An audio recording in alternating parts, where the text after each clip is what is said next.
Hello students, welcome. कैसे हैं सब? बढ़िया। हम लोग आज पढ़ने वाले हैं 12th क्लास में galvanometer. This is very important topic और ये सारा का सारा डिपेंड करता है आपने अभी तक कितना नॉलेज लिया।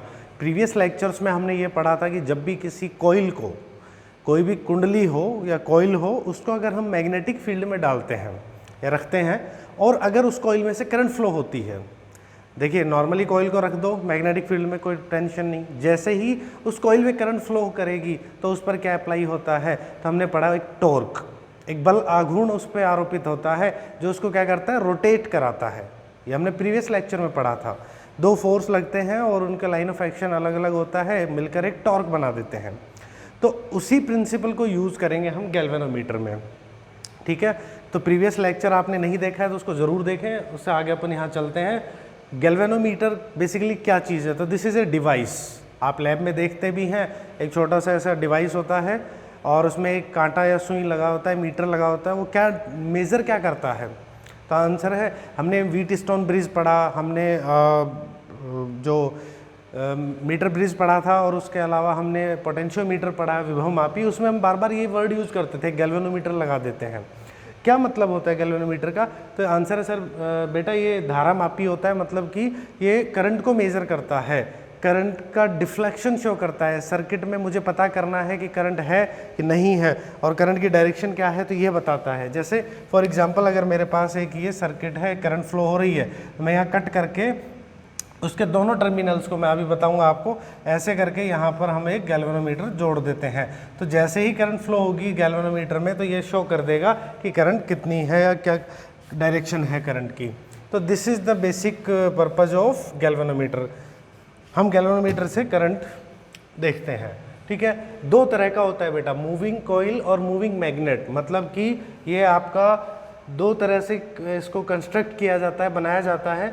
मूविंग कॉइल मतलब जिसमें हम कॉइल की बात करते हैं, एक मैग्नेट वाला और बनता है, बट अभी हम कॉइल वाला ही पढ़ेंगे बिकॉज हमने प्रिंसिपल जो पढ़ा है वो कॉइल का पढ़ा है, ठीक है। तो हम लोगों के सिलेबस में हम कॉइल पढ़ेंगे। तो मूविंग कॉइल जो होता है मतलब जिसमें कॉइल मूव करती होगी, तो हमने यही तो पढ़ा कि मैग्नेटिक फील्ड में जब कॉइल में करंट फ्लो होता है तो मूव करती है, उसी प्रिंसिपल को यूज़ करेंगे। तो ये दो तरह का होता है, सस्पेंडेड कॉइल, पाइवटेड कॉइल, मतलब हिंदी में बोलते हैं निलंबित या किलकित। तो एक एक करके नंबर आएगा तो आपको समझ में आएगा। तो सबसे पहले हम लेते हैं निलंबित, मतलब सस्पेंडेड कॉइल। सस्पेंडेड मतलब होता है लटकाई गई, निलंबित मतलब होता है लटकाना, ठीक है, फ्रीली उसको लटकाया गया है। तो देखिए सबसे पहले बात आती है कंस्ट्रक्शन की, बनता कैसे है। तो ये उसका जो गैल्वेनोमीटर है उसका इंटरनल कंस्ट्रक्शन हमने दिखाया हुआ है, तो आपको जैसे दिखाई दे रहा है, बड़े आराम से आप इसको समझ जाएंगे। जल्दी से देखिए, हम लोग क्या करते हैं, ये तो दो टर्मिनल हैं T1 और T2, मतलब ये दो तार हम इसको सर्किट में जोड़ देंगे, यहाँ से जोड़ देंगे। मान लो यहाँ से करंट आई आएगी और इधर आगे निकल जाएगी, तो बीच में सर्किट में यहाँ दो तार निकले हुए हैं या दो टर्मिनल्स हैं, उनसे हम जोड़ते हैं इसको। टॉर्जन हेड क्या होता है, इसको बोलते हैं एठन पेच है, मतलब एठन का जो सिरा होता है यहाँ पे टाइट इसको बांधा गया होता है, मतलब यहाँ से जो रोटेशन है वो होगा, बट उसको यहाँ से वो सीधा होते ही उसी पोजीशन में आ जाएगा। ये मिरर है, मिरर बेसिकली नापा जाता है, इसका जो रोटेशन होगा कितना रोटेट हुआ, तो लैंप की मदद से यहाँ से एंगल नापा जाता है।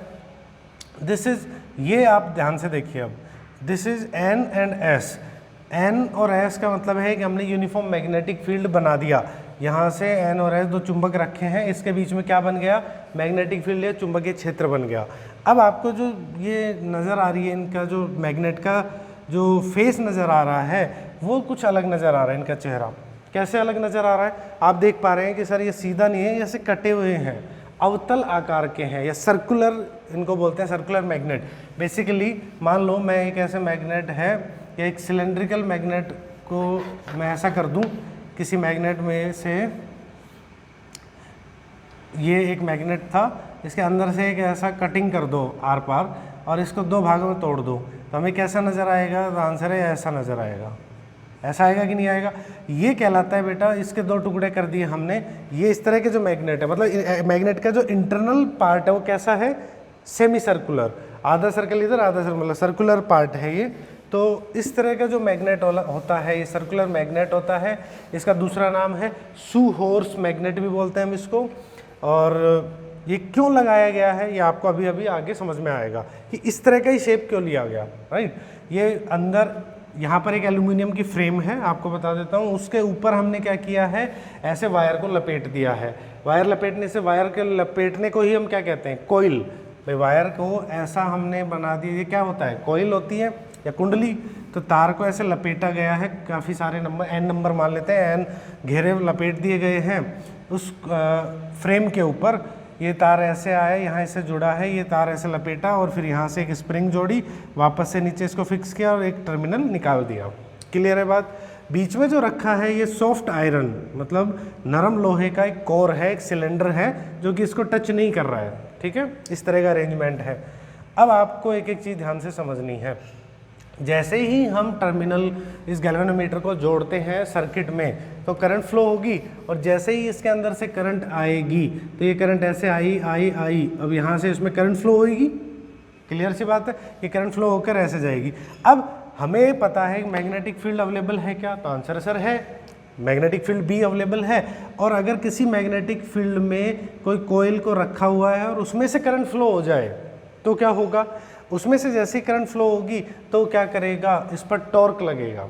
और टॉर्क कितना लगेगा वो हम जानते हैं, टॉर्क लगेगा NIAB sin थीटा। इतना टॉर्क लगेगा कि नहीं लगेगा, पढ़ा है हमने ये। इस पर टॉर्क लगता है और ये रोटेट करती है। क्लियर है बात। अब जैसे ही ये रोटेट करती है बेटा, मान लो ये इतना ज़्यादा, जितनी करंट होगी उतना रोटेशन होगा क्या, तो आंसर है सर यस। टॉर्क जो है, टॉर्क किस पे डिपेंड करता है, देखो N फिक्स है, A फिक्स है, B फिक्स है, I पर डिपेंड करता है या थीटा पर। अब आप देखेंगे थीटा को भी हमने फिक्स कर दिया।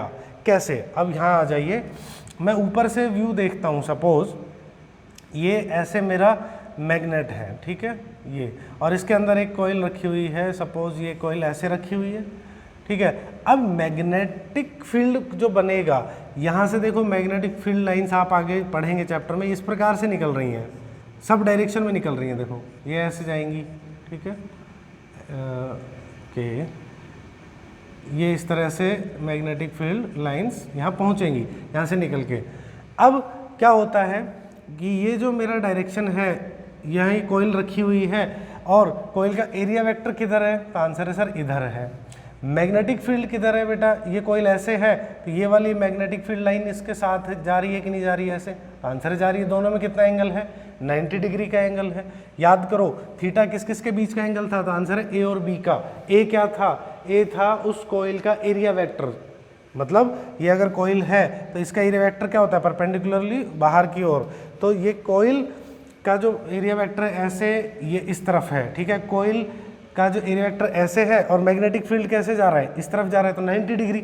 अब सपोज मैंने बोला कि कोइल हल्की सी यूँ घूमी, ऐसे घूम गई, अब एरिया वेक्टर किधर हो गया बेटा, इधर। अब क्या होगा, जैसे ये घूमी तो एक मैग्नेटिक फील्ड की लाइन, क्योंकि ये रेडियल लिया है इसलिए हमने रेडियल, मतलब सर्कुलर या अवतल आकार का जो चुंबक है इसलिए लिया, एक मैग्नेटिक फील्ड लाइन ऐसे हो जाएगी। अब ऐसे हो जाएगी तो एरिया वेक्टर के साथ फिर भी कितना एंगल बनेगा, 90 डिग्री। तो आप देखेंगे जैसे ही मैंने बोला कि कोइल ये 90 डिग्री शो कर दिया, कोइल घूमकर मान लो ऐसे हो गई, ठीक है, इतना हो गई। अब इतना जैसे घूम गई तो एक मैग्नेटिक फील्ड इधर जा रहा है बी, और एरिया वेक्टर ऐसे अभी भी कितना है, 90 डिग्री है। तो आपको ये चीज़ ध्यान से समझ लेनी है और इस चीज़ को कंठस्थ कर लेना है कि ये रेडियल या इस सर्कुलर तरह के मैग्नेट क्यों लिए गए। तो आंसर है सर इसलिए लिए गए कि हमेशा ए और बी, एरिया वेक्टर कोइल का और मैग्नेटिक फील्ड मतलब चुंबकीय क्षेत्र बी में जो कोण है वो हमेशा 90 डिग्री रहे। क्लियर है, तो इसलिए ये लिया गया रेडियल। तो अब अगर थीटा 90 डिग्री रहेगा हमेशा तो आंसर है टॉर्क कितना लगेगा, तो टॉर्क की वैल्यू बच गई NIAB। अब टॉर्क किस पे डिपेंड करता है बेटा, करंट पे। तो मैंने बोला 5 एम्पेयर की करंट आई यहाँ पे, 5 एम्पेयर करंट आने की वजह से यहाँ पे कोई टॉर्क लगेगा, और ये कोयल ऐसा घूमी, जैसे ही बेटा ये घूमती है क्या होगा, जैसे ही घूमेगी और ये मिरर जो है ये ऐसे घूमा तो सामने हमने लैंप लगाया हुआ, कितना मिरर ने टर्न किया, उस टर्न को पढ़कर हम बता देते हैं कि कितनी करंट है। क्यों? क्योंकि वो एंगल अगर पढ़ लोगे तभी लास्ट में प्रूफ करेंगे कि करंट एंगल पे ही डिपेंड करती है, तो जितना एंगल उतनी करंट हम बताते हैं। मान लो मैंने 10 एम्पियर करंट भेजी 10 एम्पियर, तो यहाँ पे ये रोटेशन ज़्यादा होगा क्या? तो आंसर है सर होगा। क्यों? ज़्यादा करंट भेजोगे तो टॉर्क क्या लगेगा? तो आंसर है टॉर्क ज़्यादा लगेगा। मोर टॉर्क मोर रोटेशन, मोर रोटेशन मीन्स मोर रोटेशन से मोर एंगल बनेगा। अब वो एंगल कितना बनेगा वो उसको आगे पढ़ते हैं। तो टॉर्क इतना लगता है। अब जैसे ही टॉर्क लगा, ये इसका प्रिंसिपल है। हम आपसे कोई पूछे सिद्धांत क्या है इस सस्पेंडेड कोयल गैल्वेनोमीटर का, तो सर सिद्धांत ये है कि जब भी किसी कोयल के अंदर से करंट फ्लो होता है और वो मैग्नेटिक फील्ड में प्लेस्ड है तो डेफिनेटली उस पर एक टॉर्क लगता है जो कि उस करंट के प्रोपोर्शनल होता है। करंट जितनी ज़्यादा उतना ज़्यादा टॉर्क लगता है, राइट? ओके, ये आपने इक्वेशन फर्स्ट समझ ली, इतना टॉर्क लगा। अब स्प्रिंग के लिए हमने 11th क्लास में बेटा एक चीज़ और पढ़ी है, ठीक है, दैट इज रीस्टोरिंग टॉर्क। क्या होता है? मतलब आप लोग जानते हैं कि हमने जैसे किसी स्प्रिंग को दबाते हैं तो वो क्या करता है, वापस हमें पुश करता है। क्यों? रीस्टोरिंग फोर्स था वो, क्योंकि वो लीनियर मोशन करवा रहा है, ठीक है। अब मैंने मान लो सपोज करो स्प्रिंग को पकड़ के यूं घुमा दी, अब क्या स्प्रिंग क्या चाहेगी, वापस ऐसे आना। भैया स्प्रिंग को पकड़ के यूं रोटेट करोगे तो क्या करेगा, वो वापस ऐंठन पैदा हो जाती है ना उसमें। जैसे ही सपोज करो ये नॉर्मल इक्विलिब्रियम पे, साम्य अवस्था पे ये ऐसी स्थिति थी, करंट फ्लो हुई, जैसे ही ये कॉइल धीरे धीरे यूं घूमना स्टार्ट हुई, क्योंकि रोटेशन करेगी, टॉर्क लगा, यूं घूमना स्टार्ट की, तो स्प्रिंग क्या चाहती है, क्या स्प्रिंग इसको घूमने देना चाहती है? सोचो, तो स्प्रिंग ऐसे घूमेगा तो स्प्रिंग चाहती है कि नहीं वापस लेके आऊँ। तो जैसे ये घूमी, स्प्रिंग में क्या पैदा हुआ, ऐंठन, इसको बोलते हैं टॉरिजन पैदा हुआ। तो जैसे ये ऐसे घूमा, वापस स्प्रिंग में क्या पैदा हो गया, ये ऐसे लेके आना चाहता है वापस इसको। क्लियर है बात? तो स्प्रिंग में एक रीस्टोरिंग टॉर्क पैदा होता है, मतलब ये भी घुमाना चाहती है इस कोइल को, किधर, उल्टा। वो करंट कैसे घुमा रही है, मैग्नेटिक फील्ड कैसे घुमा रहा है, ऐसे। स्प्रिंग इसको कैसे वापस पकड़ के लाना चाह रही है, उल्टा। तो अगर हम इसको टॉर्क कह रहे हैं तो स्प्रिंग क्या लगा रही है, एंटी टॉर्क, काउंटर टॉर्क या रीस्टोरिंग टॉर्क, मतलब उसका उल्टा लगा रही है। तो ये उसका उल्टा टॉर्क लगाती है। क्लियर है कि नहीं ये बात? तो स्प्रिंग जो है, स्प्रिंग का जो रीस्टोरिंग या टॉर्क है, इसको अपन टॉर्क स्प्रिंग बोल देते हैं, ठीक है, या कुछ भी लगा दें, टॉर्क टॉर्जनल लगा सकते हैं, स्मॉल टी लगा सकते हैं। टॉर्जनल का मतलब होता है ऐंठन वाला टॉर्क। तो ऐंठन वाला टॉर्क हमेशा क्या करता है, उसको उल्टा रोटेट कराता है। ये प्रोपोर्शनल होगा फाई के। अब नाउ व्हाट इज फाई? अब वही चीज़ फाई है मैंने जो बताया। तो जैसे ही जितना इसको घुमाया, जितने एंगल से मिरर घूमा, मतलब जितना स्प्रिंग में एंगल को देखा, मान लो मैं इसको इतना से घुमाता हूँ तो स्प्रिंग में थोड़ा टॉर्क आएगी वापस लाना, मैंने और घुमाया तो स्प्रिंग और जोर से लाना चाहेगी। ये बात क्लियर है? स्प्रिंग को थोड़ा मोड़ो, हम पे थोड़ा उल्टा फोर्स लगा, ज़्यादा मोड़ो तो ज़्यादा फोर्स लगाएगी, हम पे ज़्यादा टॉर्क लगाएगी। तो ये फाई पर निर्भर करता है। Phi is called torsional angle या ऐंठन कोण, कि कितना इसमें रोटेशन आया। तो ये क्लियर है आपको, समझ में आ गया फाई क्या है? फाई का मतलब है जितना ये घूमा, जितने एंगल से, उतना ही स्प्रिंग ने एंटी टॉर्क लगाया। और यहाँ पर इसको हटाते हैं, टॉर्क ऑफ स्प्रिंग, ये आ जाता है सी फाई। सी क्या है बेटा? दिस इज इक्वेशन सेकंड, ये 11th क्लास का भी पार्ट है। सी जो है ये इसका टॉर्जनल कांस्टेंट है, स्प्रिंग कांस्टेंट कह सकते हैं, कि हर स्प्रिंग अलग अलग तरह की होती है। मान लो मैंने एक थोड़ी स्ट्रॉन्ग और अलग तरह की स्प्रिंग लगाई तो वो इतने फाई एंगल पे हो सकता है कम टॉर्क लगाए, कोई दूसरी स्प्रिंग ज़्यादा टॉर्क लगाएगी, तो ये उसके लिए कांस्टेंट होता है। अब क्या होगा, जैसे ही एक सिचुएशन आएगी, घूमता घूमता घूमता घूमता ये यहाँ पहुँचा, अब उस पोजीशन पे क्या होगा, अब ये वापस आना स्टार्ट होने से पहले जस्ट उस पोजीशन पर क्या होगा कि जितना टॉर्क इतना लगा इस पे, ये घूम के गया, उतना ही स्प्रिंग इस पे इधर उल्टा लगा रही है, तो दोनों इक्वल हो जाएंगे कि नहीं हो जाएंगे? एक पोजीशन पे आफ्टर सम टाइम एक पोजीशन में इक्वल हुए और फिर स्प्रिंग इसको पकड़ के बाद में वापस ले आएगी। बट स्प्रिंग जब ले आएगी जब करंट हट जाएगा। अभी करंट है और ये जाते जा रहा है, जाते जा रहा है, जाते जा रहा है, अब उससे आगे नहीं बढ़ा। क्यों उससे आगे? इसलिए नहीं बढ़ा, अब स्प्रिंग ने उसको बैलेंस कर लिया, उस टॉर्क को। जो बैलेंस कंडीशन है उस पर हमें फिक्स, हमने रीडिंग ले ली। तो जो बैलेंस कंडीशन होगी कि जब दोनों इक्वल हो गए, तो ये सेकंड और फर्स्ट इक्वेशन को इक्वल कर दो, N I A B equals to C phi, और यहाँ से आई की वैल्यू क्या आ जाएगी बेटा, C upon N A B into phi. ये हमें करंट बताता है। और आप देखेंगे सी एन ए और बी सारे के सारे कांस्टेंट हैं। देखिए सी कांस्टेंट है एटन, और एन नंबर ऑफ रोटेशन जो इसके कॉइल के हैं, ए एरिया वेक्टर फिक्स है, बी मैग्नेटिक फील्ड, सब कुछ तो फिक्स हो गया। इसको हम बोलते हैं, इसको सपोज कोई भी कांस्टेंट दे देते हैं के, आई इजकल्स टू क्या आ जाएगा, के फाई। यहाँ से हम एक चीज़ देख पा रहे हैं कि आई किसके प्रोपोर्शनल है, करंट किसके प्रोपोर्शनल है, बोलो, फाई के। तो क्लियर है, हमने यही तो बोला था कि बस फाई निकालना है, जितना मिरर से पढ़ा फाई पढ़ा कि कितना फाई है, उसको देखकर क्या बता देंगे कितनी करंट है। तो ये जो गैल्वेनोमीटर है किस पर डिपेंड है, किस पर काम कर रहा है, फाई पर, कितना फाई रोटेशन हुआ। रोटेशन किसकी वजह से हुआ, करंट फ्लो होने से मैग्नेटिक फील्ड में टॉर्क पैदा हो गया, और जैसे ही टॉर्क पैदा हुआ हमने देखा कि स्प्रिंग ने टॉर्क ने इक्वल कर लिया, उस इक्वेशन को इक्वल करा के बस, और हमने क्या निकाल दिया, आई की वैल्यू निकाल दी, और ये बता दिया आई किस पर डिपेंड करता है बेटा, फाई पर।